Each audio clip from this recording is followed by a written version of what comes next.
Welcome back to the Masters of Materium, and we're back with an awesome AMA reaction video. And I got to say, I really love the fact that they're pumping out a lot more AMAs. So please, Mirandus team, keep them flowing. Grill, let's get right into the content. Yeah, I'm with you. I hope they keep up with this kind of monthly schedule here. All right, first video is the changes they made to rendering. The scene, I can turn these trees off in the foreground here. The trees in the background I can turn off. The trees in the background are currently rendered as cards, textured cards. And they're updated constantly, so the time of day lighting is accurately reflected. The way this works, so I go over here to scene view, you can see that the player is rendering the scene over and over again from many different positions. So I love this. There's actually a grid that is broken up, that breaks up the level, and the grid is actually all these cubes.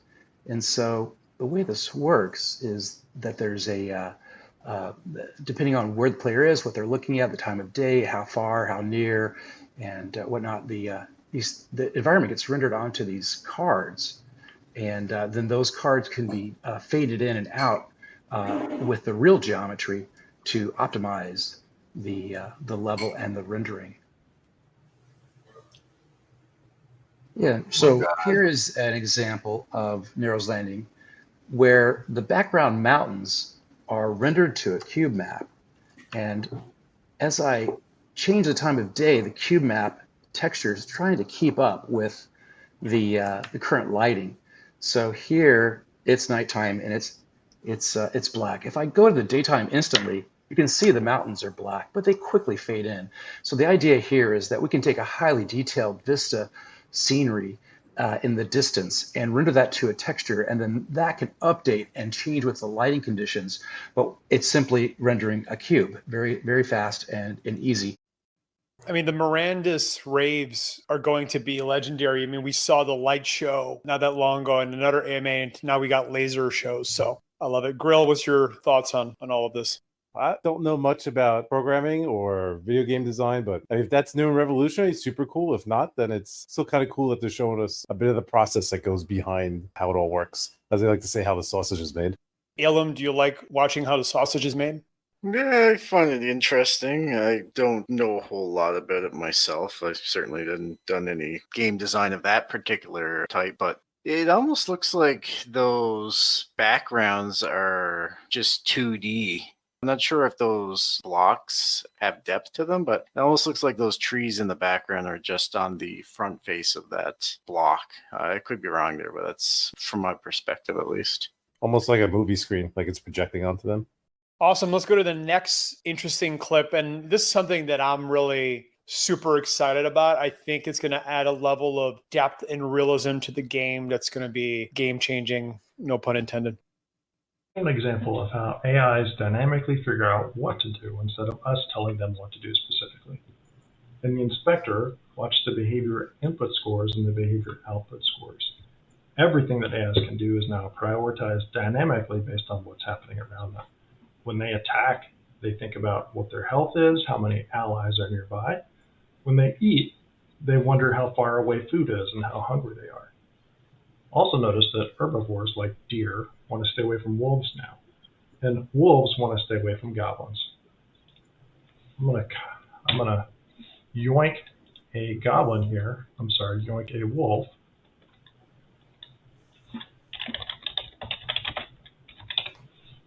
And let it attack me. And I'm going to cut it to the goblin camp. When I get to the goblin camp, I'm going to disappear. And I want you to watch what happens to goblins and the wolf. Everybody wants to attack me right now. And now I'm going to disappear. As I disappear, notice that the wolf runs away. Notice also that the goblins go into wander behavior, sort of like an investigate. After there aren't any threats for a certain amount of time, they'll decide that their priority is to return to base.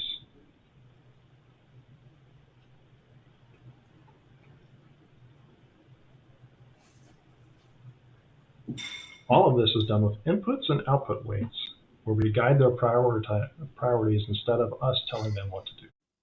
Super interesting. I love it. I think that, again, just creating these natural creature nature, animal nature rule sets is really going to add a lot of depth to the game. My only concern is I hope there's some RNG in it. I hope there's some randomness in it. I think unpredictability is one of the most important parts of making Mirandus the world-class game we all want it to be. And if every creature has a predictable behavior, first of all, that'll be cool for us because we'll take advantage of that. But again, from a playing perspective, I'd rather that sometimes the wolves and the goblins don't care about each other, and other times they're trying to tear each other apart. So, Alan, what's your thoughts on all this?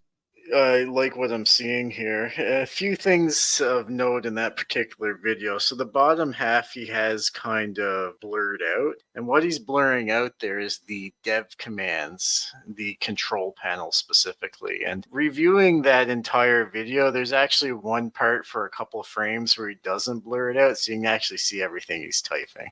I do like the behaviors of the NPCs. Certainly, it's quite a bit more advanced than what we saw in the last playtest, where they essentially just attacked you until either you died or they died or you zoned into, say, the Citadel or something of that nature. It's definitely coming along. I do like what you're saying, Virtual, with if sometimes they can like being in the same area as each other. Otherwise, you can do exactly what you said, and we could exploit that if we know exactly what their behaviors is. So some degree of randomization there would be important to maintain interest for sure. Grill, do you think that Gala Films should start doing Mirandus nature shows? No. As for the AI, I do agree that randomness is good. There's only so much they can do. I mean, we did see improvements even in the playtest where they went from something would only attack what's closest to occasionally switching targets. So that was a bit of randomness there. The more they add, the less predictability, like you said, the more real I think creatures will feel. Up next is a little video on ranged combat improvements. So Jonas talking here, guys, I think. Again, this is just how it starts, guys. This is a thing now can, in the world, engage you in ranged combat. Where in the last tech test we didn't have that, it's going to play a big role in the next one. So we have the new ammo system. Now you can equip ammo to the ammo slot, and you will be required to have ammo when you fire up your bow. It will now fire the arrow that you have equipped. And you can see that I fired 2 shots, now I'm down to 3. It was at 5. Now if I fire the last arrow, it will, I'm on my last arrow now, if I fire that, it should automatically try to equip this new stack of 5 of the same type of arrow. So there we go. And it has equipped that new stack. If I fire the last of that, you might have seen that I have another type of arrow here. This is the fire arrow, just for testing purposes. We got it so that we don't want to equip that different type. That's a design decision so far. So I fire that last arrow. I now have nothing left. It hasn't automatically equipped this. You still see the visual arrow here. This is something we're going to have to fix later, but it won't let you fire. It'll just not produce an arrow when you fire at that point. And now I could equip the new fire arrows here. Fire some of those. They look the same visually right now. And if we do a little cheat here, give myself some fire arrows. They're now items you can give yourself. Let's give myself a stack of 5. You can see I've got a new stack of 5 in my inventory while I've got my 7 here. And just like the other arrow, when I fire that last one, it's going to equip the new stack of fire arrows because it's the same type of the last arrow that you fired off. So 3 left. 1 left, and equips that new stack, and that's it. Alum, thoughts on fire arrows? And yeah, so with regards to the enemies having range combat, I wouldn't say that's completely new. Both the Wisp and Mother did have range combat as well in the last playtest. It was only the goblins, other than that, that didn't have range combat. But it's nice to see we're seeing more variation within the mobs. With regards to the arrows themselves, in the last playtest, they were very weak, and you couldn't actually equip arrows per se, so bows were very weak. Typically, a base damage was around 8, and with the Q attack, you could get to, say, 24 damage. Now, these particular arrows, the normal arrows, we were seeing their damage values of 35 to 45, and the fire arrows had a damage value of 45 to 55. And one would expect there's probably some burn effect on the fire arrows as well, or some elemental modifier, so maybe even more damage than that. That on top of the bow damage, you're talking a good 8 to 10 times range damage that we saw in the last playtest, which makes it very competitive with melee combat, even when you take into account people body blocking and more difficult to hit targets at range, that sort of thing. So it's nice to see that range combat isn't a total bust at this point. With regards to the actual combat itself, having it switch arrows is kind of an annoyance. So I do like the fact that they allow you to only auto-equip arrows of the same type. I would like to see a keybind or something of that general nature to switch arrows, though. If you're in the middle of combat and you say you run out of normal arrows, the fact that you ran out of arrows and you're in combat, if you have to go into your inventory, click and drag the fire arrows to your inventory slot and then aim and fire, you're probably dead within that time. So a quick hotkey or something on screen saying you're out of arrows or whatever would be nice.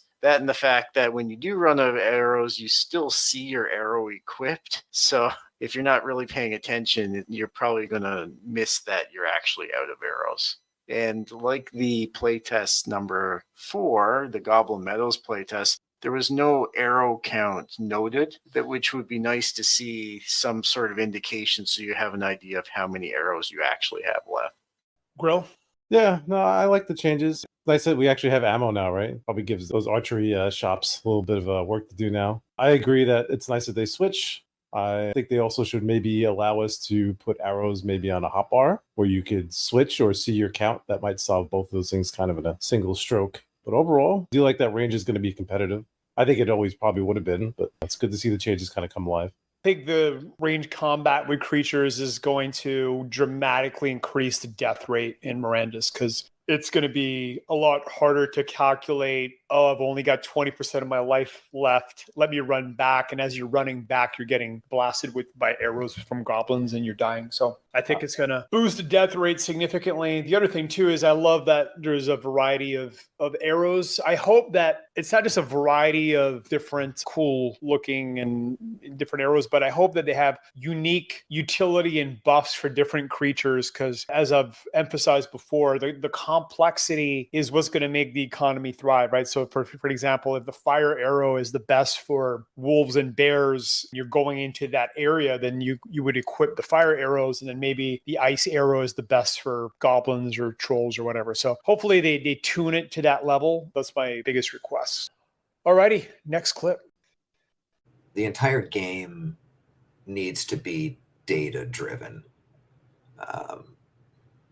And for those of you who are, game developers, you'll know what that means. But essentially, when you have a game editing window up, let's say you're looking at Unreal, let's say you're looking at Unity or a game engine or a set of editing tools, you can go into the engine and hand edit something, play with some numbers and say, hey, this is going to be slightly more powerful, or hey, this chest is going to have 2 things on it.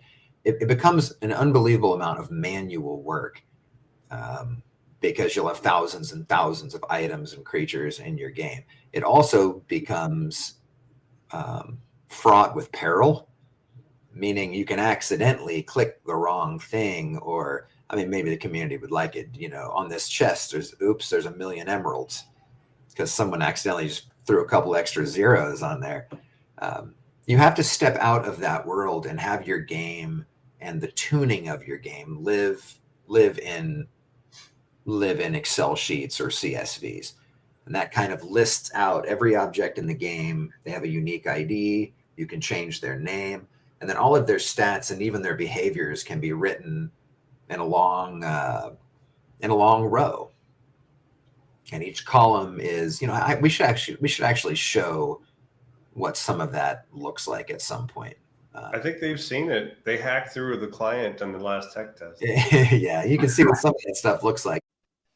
Sometimes I don't like seeing how the sausage is made because it ruins the magic a little bit. It's kind of like when you know how a magic trick is done, just from a gaming experience, but obviously from a dominating the game perspective, it's great to know how the things work. Ilham, any insights on the image or what you saw or they talked about? So in that image, there's not a lot that you can clearly see. I actually did try some unblurring software and wasn't terribly successful. What we can actually see here, though, is you can see in the bottom right, inventory slots, consumable slots, and passive bonuses, which is kind of interesting. And you can see different sorts of materials. So natural materials, hunted materials versus grown materials. And you can see also where it says food, sown, scavenge, herb, hide, gems, ores, and wood. So you kind of get an idea of different classifications of materials. The mid-top portion also has a bunch of different defense values and different rarities associated with those. If we compare that to, say, what we saw in the last playtest with, say, the linen armor versus brigandine armor, one could assume the top section would be linen, the section below would be probably the leather, the third section would be the brigandine, and based on rarities, you could see there's a common and uncommon version. And then there's 4 other sets of armor that we didn't see in the playtest. And they seem to be anywhere from rare to ancient quality. And one thing that I'm a little surprised with, the defense values of, say, the ancient quality isn't enormously greater than that of, say, the rare. We're seeing at the very bottom, rare being 40 defense value with the ancient being 50. So I was kind of expecting a bit of a larger gap. However, that would even out the player base to some extent. One other thing I should mention, in the top right, you do see a few things, the Q, E, and the R button. Those are special attacks. And the far right, it says class passive. Now, we haven't actually delved into classes at all, classes being separate from what exemplars are. It looks like they actually do have the specific class passives associated with all the different special attacks and at different rarities. So it'll be interesting to see what all of that entails. Just a quick comment on one thing you said. At Galaverse 2, we went to the tavern and talked with him for a bit. And one of the things he did say is he never wants the game buffs to be so strong that you can just go into nature and just kill everything and be safe. So I think when it comes to different buff tiers and just all the buffs in general, I think they're going to be very incremental and not exponential. So I still think you'll be able to get a massive advantage if you max like everything out, but it's not going to be broken, I think. Anyways, Brill, thoughts?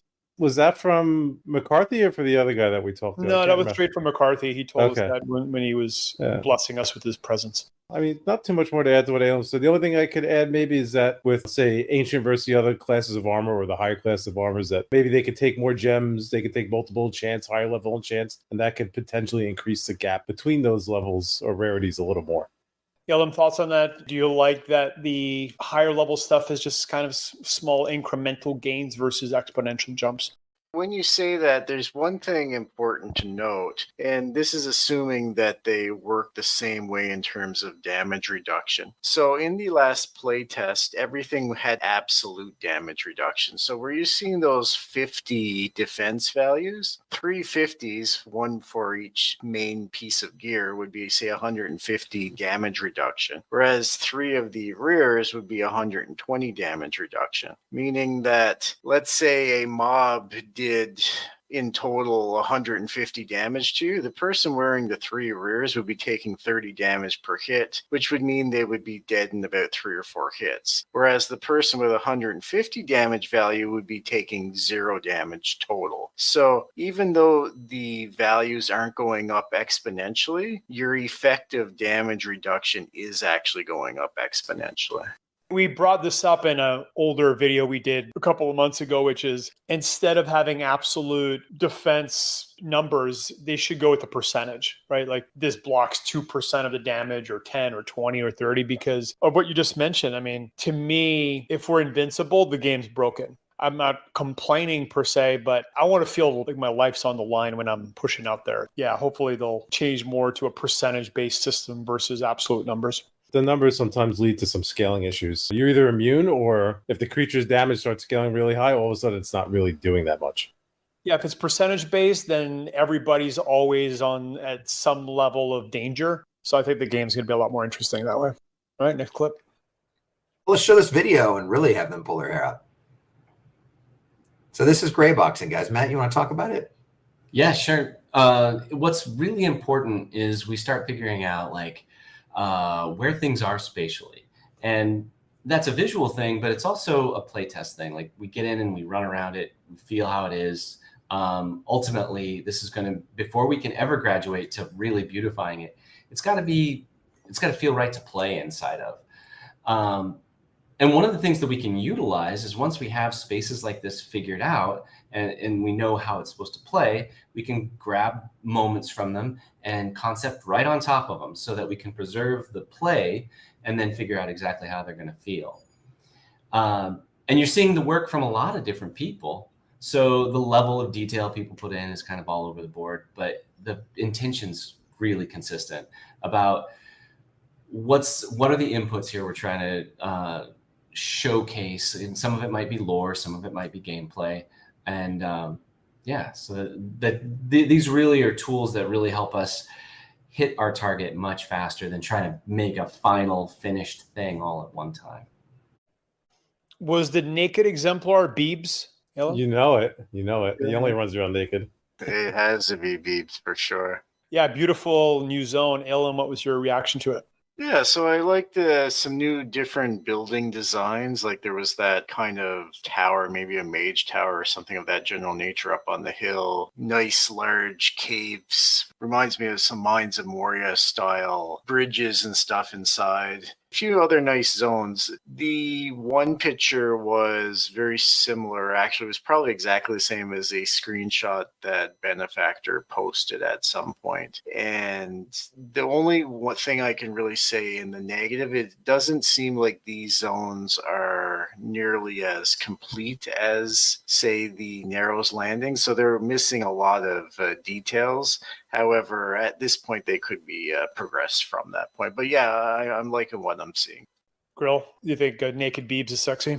Oh, of course. I mean, number one in my heart. As for the new zones, I mean, I look at those zones like, man, I can't wait to go run around and explore them. Those are super cool, in my opinion. And as for the whole gray boxing thing, again, I don't know much about game design or programming, but if it's something that improves their efficiency and quickness in which they can get things rolling here, I'm all for it. Yeah, one of our concerns, and if the devs are listening, here's a concern that some of us are talking about behind closed doors, and that's just the speed of development. And on one side, McCarthy and the devs are always emphasizing they're building things in a way which is going to streamline the throughput of assets into the game. It seems like it's going to take a long time for us to have a functional game. I mean, it is what it is. Greatness takes time, and this game's definitely going to be greatness. So, Ilham, any thoughts on just the dev time it's going to take to actually launch a functional game?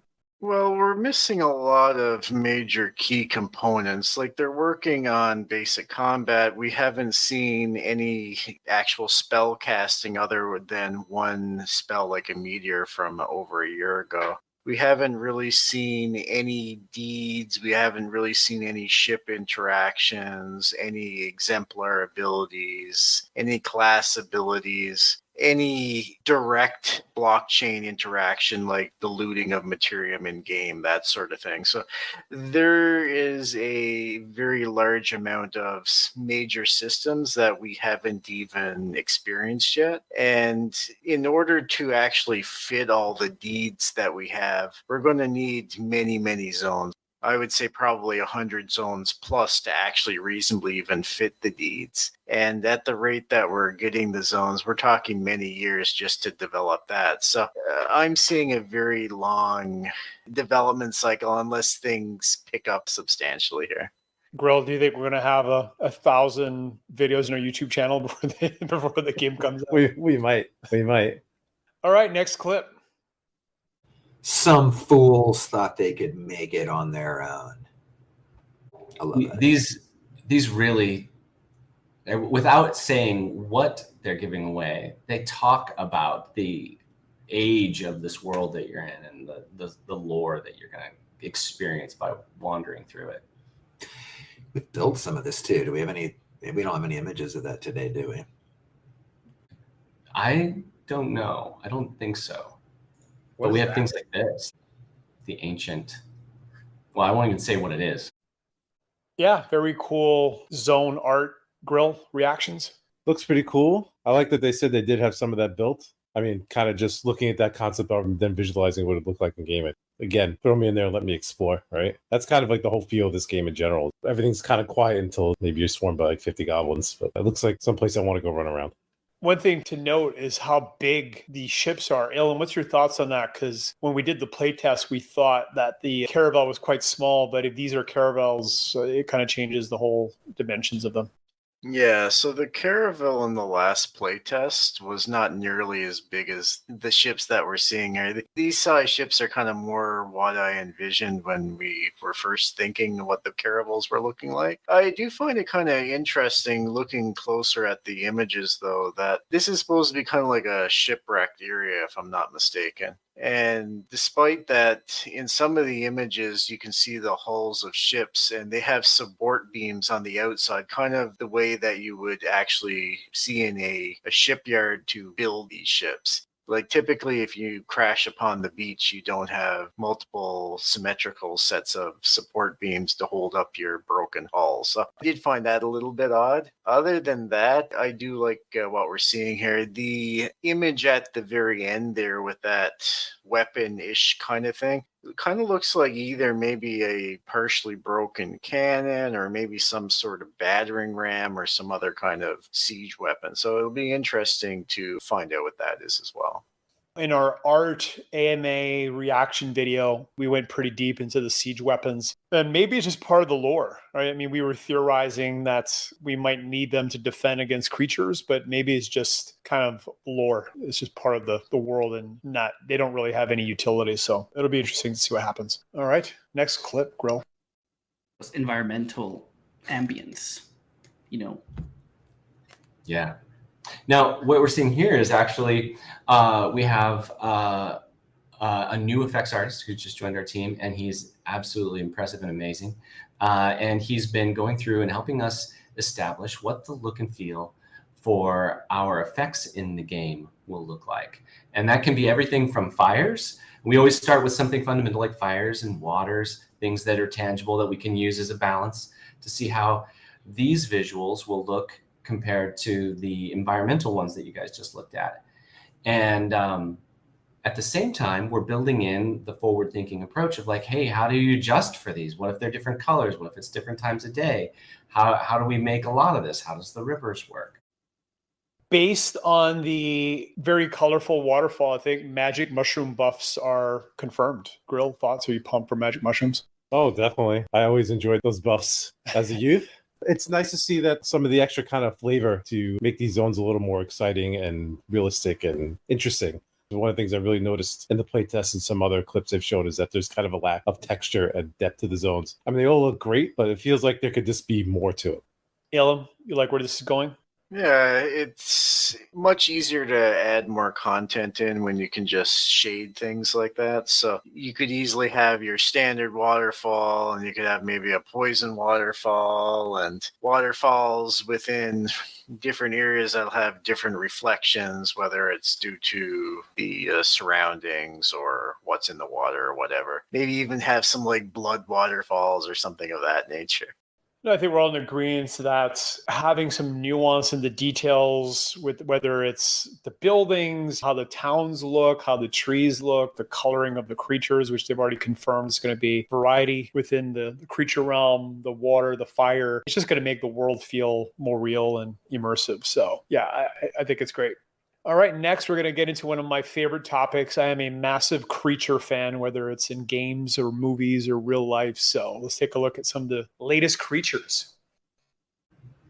So these are some of the early ones. So not a bait and switch. You guys have already seen these. This is the old stuff. But now you're starting to see some of our ideas about like, what do we change? How do we upgrade it? How do we create a different sense of tone and feel and gravity with the characters that you're going to see? And now you're starting to see where we're really going with some of this.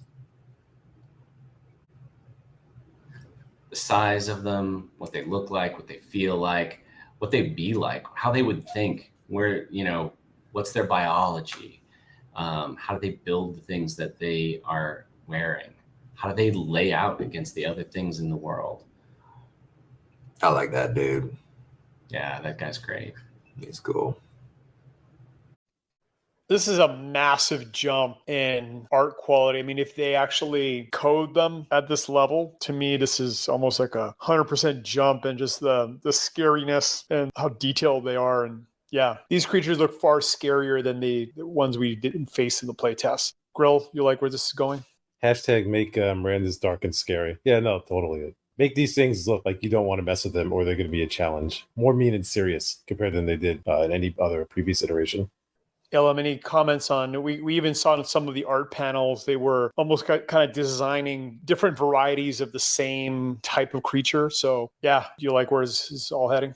One portion, kind of with all the different heads and stuff, kind of reminds me of when you start up a RPG and you're creating your character. It almost seems as many tool sets and varieties as you could expect from that. I do like it. I like the different scales of the mobs. Something that McCarthy said, not in this particular clip, but during the AMA, is his comment on them having closed and open mouths. And I would have to agree. The ones with the closed mouths I find more intimidating than the ones that are snarling. They just seem more focused. And with regards to the larger goblins or hobgoblins or ogres or whatever they are that were about twice the height of the humans, they would be pretty intimidating as well. And I think that would probably be the next generation of art from the playtest 3 where we fought that large troll. So I do like where they're going with this. It would definitely make the game considerably more scarier, more threatening, and just a general much better